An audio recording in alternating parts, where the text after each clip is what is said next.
ഇതൊരു പഴയ ബുള്ളറ്റ്, അതായത് സി എൻ ജിയിൽ വരുന്ന ഇലക്ട്ര 5 സ്പീഡ് വണ്ടിയാണ്. അപ്പൊ ഇത് നമ്മൾ എഞ്ചിന്റെ സൗണ്ട് എങ്ങനെയാണ്, അതായത് ക്രാങ്ക് പോയി എന്നുള്ള സൗണ്ട് എങ്ങനെയാണ് ഉണ്ടാവുക എന്നുള്ളത് കാണിച്ചു തരുന്നുണ്ട്. വണ്ടി എടുക്കുന്നവർ ശ്രദ്ധിക്കേണ്ട ഒരു കാര്യത്തിലാണ്. വണ്ടി ഈ ഒരു ശബ്ദം ഉണ്ടെങ്കിൽ ആ ഒരു വണ്ടിന്റെ ക്രാങ്ക് ശബ്ദമായിരിക്കും, അതായത് എഞ്ചിൻ വർക്ക് ആയിട്ടുള്ള അർത്ഥം. എഞ്ചിൻ വർക്ക് ആയിട്ടുണ്ട്, ക്രാങ്കിന്റെ വർക്ക് ആയിട്ടുള്ള ഒരു ലക്ഷണമാണ് ഈ ഒരു സൗണ്ട്. സൗണ്ട് നോക്കട്ടെ, സ്റ്റാർട്ട് ചെയ്യണേ.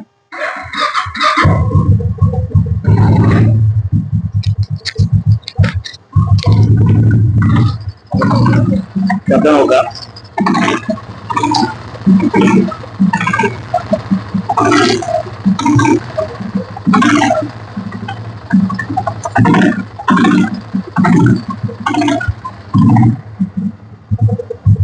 ഇങ്ങനെ സൗണ്ട് വരിക, അതായത് ത്രോട്ടിൽ കൊടുക്കുന്ന സമയത്ത്, ത്രോട്ടിൽ കൊടുത്ത് വിട്ട് കൊടുക്കുന്ന സമയത്ത് കൂടുതലായിട്ട് ശബ്ദം, ഒരു നോക്കിംഗ് സൗണ്ട്, നല്ല രീതിയിൽ എഞ്ചിൻ അടിക്കുന്ന, ക്രാങ്ക് അടിക്കുന്ന ശബ്ദം പുറത്തേക്ക് വരും.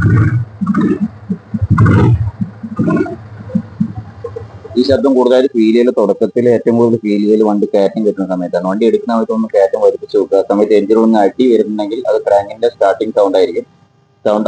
അല്ല, സൗണ്ട് ആണ്. നോർമലായിട്ട് റണ്ണിങ്ങിൽ ഒരു ടോട്ടൽ വിട്ട് കൊടുക്കുന്ന സമയത്ത് ആ ശബ്ദം വരുന്നുണ്ടെങ്കിൽ, ഇങ്ങനെ വിട്ട് ഒഴിവാക്കി കൊടുക്കുന്ന സമയത്ത് ശബ്ദം വരുന്നുണ്ടെങ്കിൽ അത് എഞ്ചിൻ ഓപ്പൺ ചെയ്യാനായിട്ട്, എഞ്ചിൻ വർക്ക് ആയിട്ടുള്ള ലക്ഷണമാണ്. ഇത് ഈ ഒരു കാര്യം ശ്രദ്ധിച്ചിട്ട് വണ്ടി എടുക്കുന്നവർ ഈ ഒരു കാര്യം ശ്രദ്ധിക്കുക കേട്ടോ.